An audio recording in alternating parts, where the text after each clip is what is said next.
Halo, nama saya Muhammad Afif Haryanto. Saya kuliah di UIN Suska Riau di Fakultas Dakwah dan Komunikasi dengan jurusan Ilmu Komunikasi.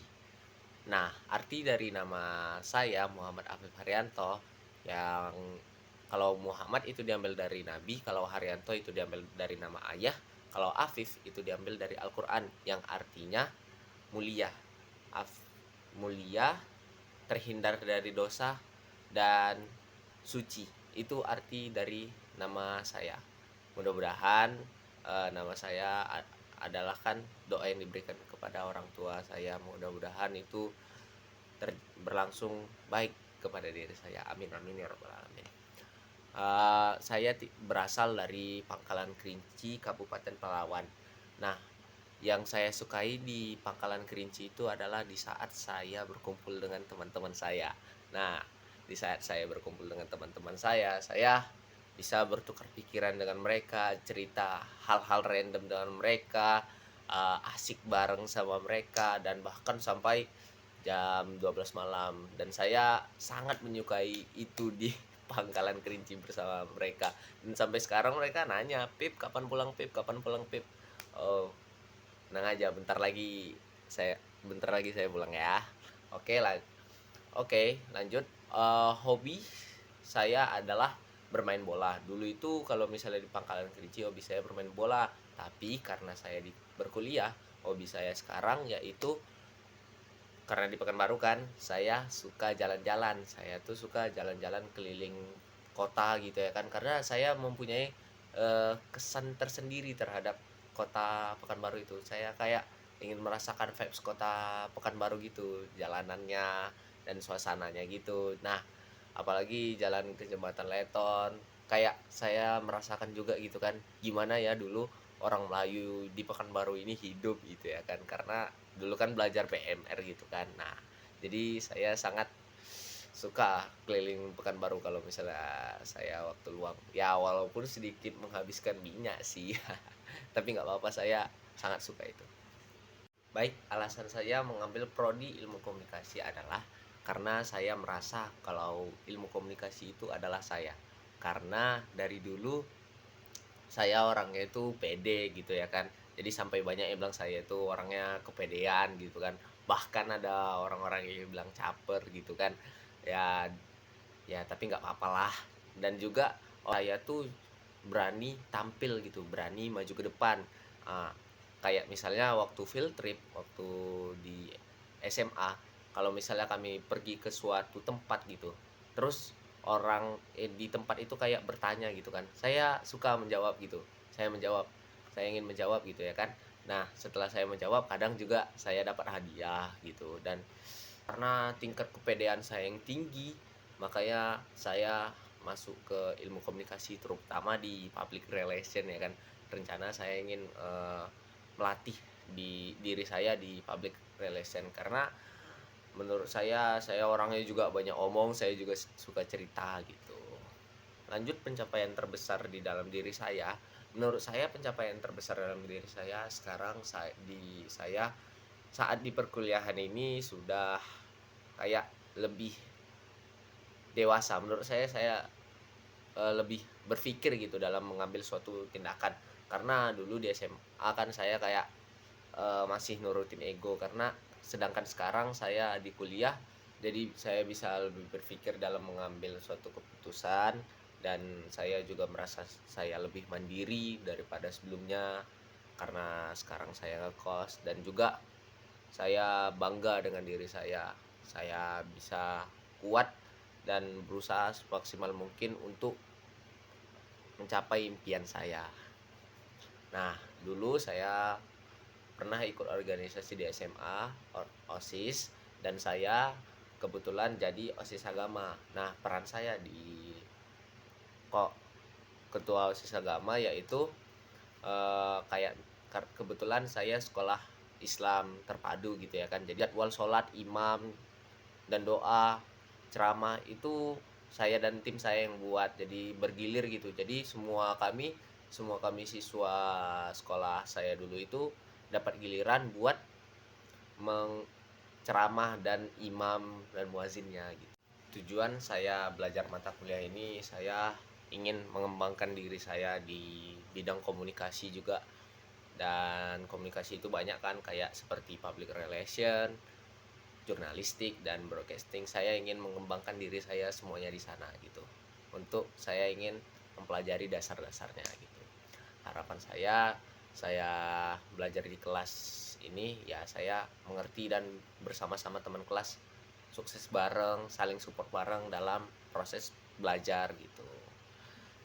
Hal yang ingin saya capai selama perkuliahan ini adalah saya ingin lebih mengembangkan diri saya, melatih soft skill saya yang dimana itu akan berguna untuk di dunia pekerjaan saya nanti. Saya ingin masuk organisasi, satu organisasi, mungkin itu himpunan mahasiswa. Saya ingin masuk di sana untuk melatih soft skill saya, dan juga saya ingin mengembangkan diri saya lah untuk bisa menjadi pribadi yang lebih baik lagi dan berwawasan lebih tinggi lah gitu ya kan. Hal yang ingin saya capai di kuliah adalah saya ingin mendapatkan nilai yang tinggi gitu ya kan, mendapatkan nilai yang tinggi, kalau bisa cumlot, amin ya Allah. Dan juga saya ingin mengembangkan diri saya seperti soft skill saya yang akan berguna di dunia pekerjaan nanti gitu. Dengan begitu saya akan melewati fase-fase seperti saya juga ingin masuk sebuah organisasi gitu. Kelebihan utama saya menurut saya yang saya punya adalah saya bisa menjadi tempat teman saya untuk bercerita. Tempat teman saya ingin mendapatkan saran dari suatu permasalahan. Saya mungkin bisa menganalisis apa permasalahannya dan juga bisa lah memberikan saran yang terbaik buat teman saya. Membantu orang lain, saya walaupun mungkin untuk membantu oleh harta saya kurang, tapi kalau untuk tenaga saya selalu siap membantu orang, teman saya atau keluarga saya atau siapapun itu, karena saya tahu rasanya di mana saat ketika seseorang membutuhkan pertolongan orang lain, atau ketika saya membutuhkan pertolongan orang lain tapi orang orang nggak ada siapapun yang bisa membantu saya. Jadi ketika saya melihat suatu kejadian seperti itu, saya ingin membantu orang tersebut karena saya tahu rasanya di saat tidak ada yang mendengarkan atau tidak ada yang menolong gitu. Satu lagi kelebihan saya adalah saya cepat menghafal jalan gitu. Saya misalnya jalan mana gitu saya lewati gitu kan, misalnya saya pergi ke jalan Ahmad Yani, nah saya hafal tuh belok-beloknya, nanti kan gangnya yang mana. Itu sih kalau misalnya menurut saya kelebihan dari saya. Saya merasa percaya diri di saat saya berpendapat.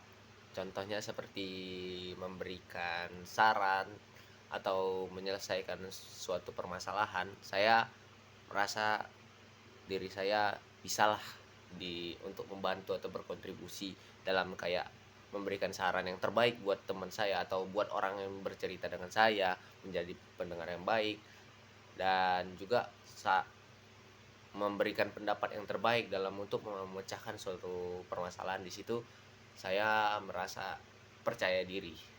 Keterampilan tertentu yang saya miliki menurut saya di saat saya berani untuk mengungkapkan perasaan saya, berani untuk ngomong jika ada terjadi suatu kesalahan, atau berani kenal dengan orang baru, atau berani bercengkrama dengan orang baru, kayak bercerita dengan orang baru. Di situ saya merasa kelebihan saya di situ, karena saya kayak merasa pede aja gitu, ngapain malu gitu ya kan, orang toh ngomong, lagi pula nggak mungkin orang tuh cuekin kita gitu ya kan.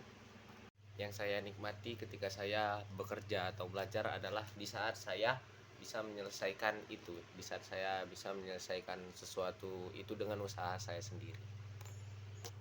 Menurut saya aktivitas dan bakat saya yang cocok itu adalah ketika saya saat nongkrong bersama teman atau bercerita bersama orang-orang terdekat saya atau siapapun itu. Di saat itu saya bisa kayak menambah pengalaman saya dan juga bisa mengasah kemampuan berbicara saya.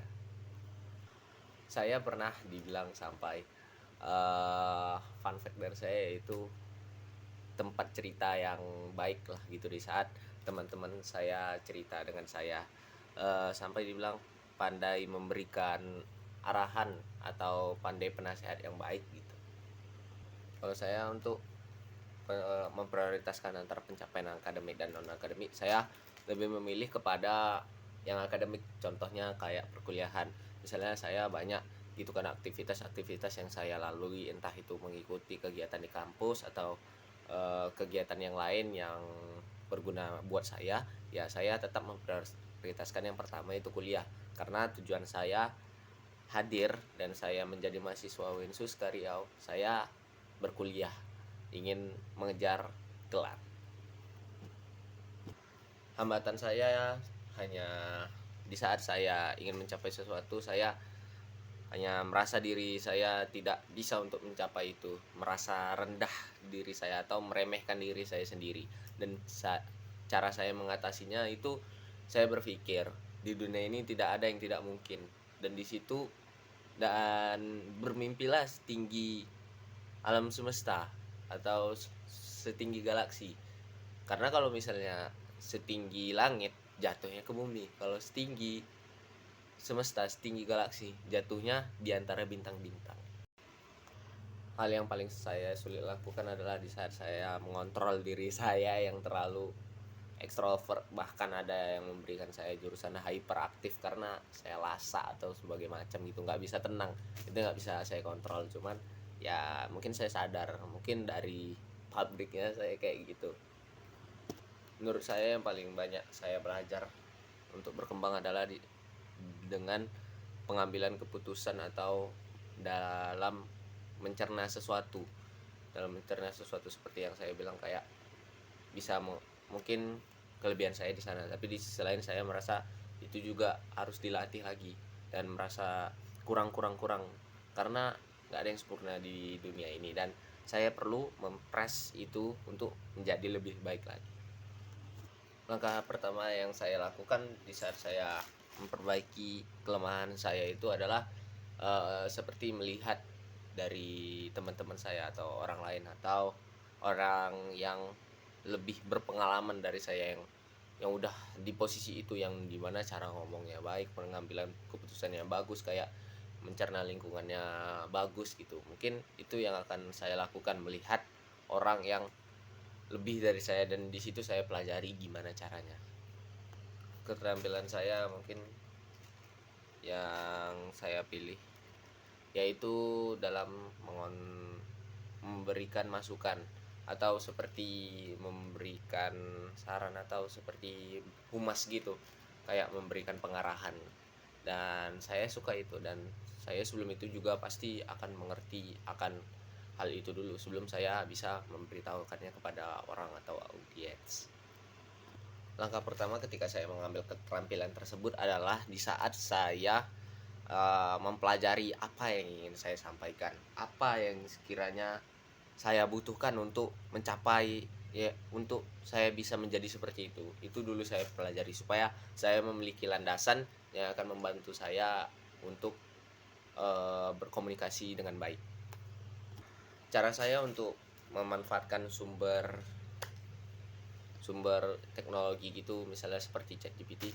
Saya misalnya ingin belajar sesuatu, misalnya saya ingin belajar tentang filsafat, misalnya filsafat tentang kebenaran. Nah, saya belajar, saya buka ChatGPT, terus saya ketik kebenaran filsafat, kebenaran dalam filsafat. Nah, di situ saya pelajari poin-poin penting, karena di ChatGPT itu terdapat poin-poin penting yang bisa saya pahami dengan mudah. Inspirasi saya ingin mencapai tujuan saya itu uncle saya, karena dia memiliki cara ngomong yang baik dan pengarahan yang baik, dan menurut saya dia orang, ya, inspirasi dan panutan saya, yang di saat saya bertanya sesuatu, uncle tuh bisa loh menjawab, dimana misalnya setiap kita mungkin punya pertanyaan yang nggak bisa dijawab, tapi uncle bisa jawab itu. Jadi kayak saya ingin menjadi seperti uncle, bahkan lebih dari uncle. Kalau uncle bilang jangan kayak uncle, lebih dari uncle. Nah, itu menjadi inspirasi saya. Dan kalau motivasi saya, yaitu motivasi saya ya terutama kedua orang tua, yang dimana pontang panting berusaha demi saya untuk kuliah atau mencapai tujuan saya ini tanpa adanya orang tua saya ini nggak akan nggak akan bisa saya lakukan, karena orang tua saya yang terus berusaha gimana apapun, memberikan semuanya, memberikan yang terbaik, memberikan apa yang mereka punya untuk saya gitu. Di saat saya memotivasi diri saya, di saat saya mengalami kegagalan yaitu ada yang pernah bilang sama saya begini, Pip, di saat misalnya Pip lagi berproses, terus Pip merasa Pip putus asa atau merasa gagal gitu, ingat Pip, apa tujuan awal Apip berada di sini? Apa tujuan awal Apip melakukan proses ini? Seberapa banyak yang telah dikorbankan untuk Apip berada di sini untuk mencapai tujuan itu? Nah, itulah yang menjadi motivasi bagi diri saya sendiri di saat saya akan menyerah. Kelebihan yang saya miliki untuk mencapai tujuan saya mungkin itu dari cara ngomong saya dan cara bergaul dan keberanian saya untuk mengenal orang baru dan menguliti pengalaman-pengalaman orang-orang baru gitu kayak, dan saya juga bisa menjadi teman ngobrol yang baik buat mereka dengan cara saya sendiri gitu. Kekurangan dan kelebihan saya untuk mencapai tujuan saya mungkin, kekurangan saya mungkin saya terlalu cepat mengambil, terkadang saya terlalu cepat mengambil keputusan dan juga terlalu memikirkan sesuatu gitu, entah omongan orang di saat saya ingin berproses gitu, saya terlalu memikirkan yang enggak gitu, yang seharusnya itu tidak perlu saya pikirkan, yang membuat saya lemah gitu. Dan kelebihan mungkin dari ya itu tadi, saya ingin kayak selalu menjadi orang yang selalu semangat untuk menggali atau kepo dengan informasi atau dengan pengalaman, dengan pengetahuan yang lebih banyak untuk mengupgrade diri saya. 3 hal yang penting bagi saya yaitu orang tua, waktu, dan juga keterampilan yang saya miliki yang harus saya asah. Itu bisa mempengaruhi keputusan saya, seperti orang tua saya harus bisa demi ayah. Hal yang selalu memotivasi saya di saat saya mendapatkan tantangan dalam berproses yaitu pastinya orang tua. Saya ingin dimana saya memberikan apa yang hasil dari proses saya kepada orang tua saya, membahagiakan orang tua saya, karena orang tua saya rela melakukan apapun demi saya, dan saya juga pasti rela melakukan apapun demi orang tua saya, karena mau berat apapun tantangan, lebih berat tantangan orang tua saya dibandingkan daripada saya.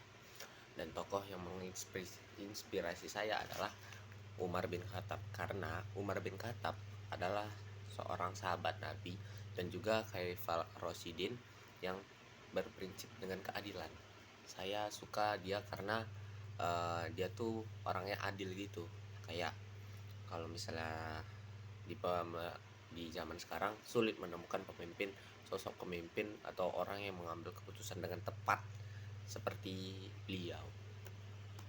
Tindakan yang saya lakukan ketika saya kehilangan motivasi itu nggak ada, karena di saat saya kehilangan motivasi yang perlu saya lakukan hanya sholat, karena menurut saya setelah saya sholat itu rasanya tenang banget. Jadi mungkin nggak ada. Cara saya untuk menyesuaikan waktu misalnya untuk belajar saya dan misalnya kegiatan saya yang lain di perkuliahan, yaitu memprioritaskan kuliah gitu di saat, atau memprioritaskan yang lebih desak. Di saat misalnya kuliah lebih desak daripada kegiatan saya, ya saya memprioritaskan kuliah saya dulu.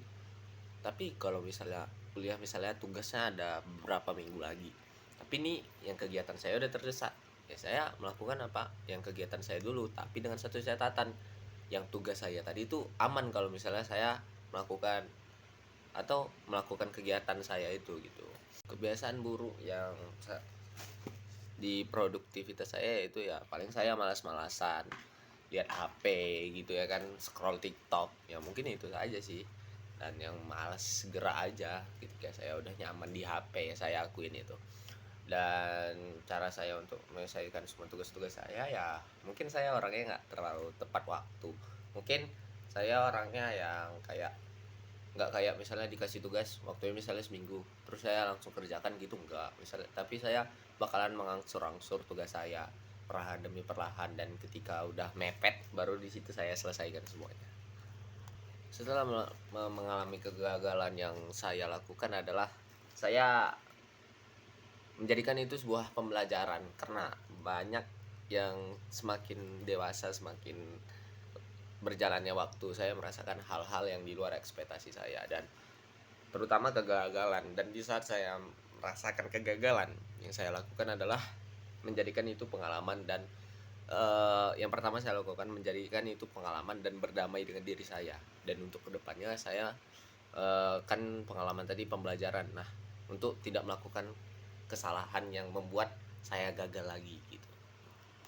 Terakhir kali saat saya bangga kepada diri saya bisa menghandle, dimana saya bisa menghandle perkuliahan saya.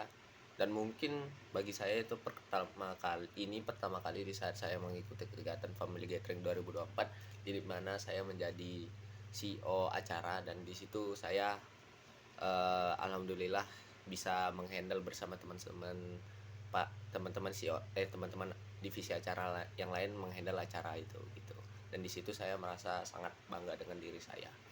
Dan ketika saya tahu di mana saat saya masih di sini dan sudah berkembang di situ, yaitu di saat saya merasa saya udah nggak seperti dulu lagi. Misalnya kayak gagal kan pengalaman saya, oh dulu aku kayak gini tapi sekarang udah nggak kayak gini lagi. Nah di situ saya sadar kalau misalnya saya udah selangkah lebih maju.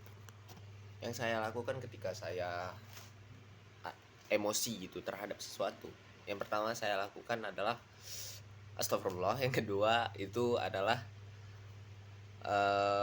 mencari tahu apa yang sebenarnya terjadi dulu, baru saya bisa menyimpulkan sesuatu. Cari tahu dulu misalnya masalah ini kenapa, ini kok bisa kayak gini, kayak mana kok bisa kayak ininya gitu. Nah setelah saya tahu semua, nah di situ saya baru tahu apa tindakan yang akan saya lakukan gitu.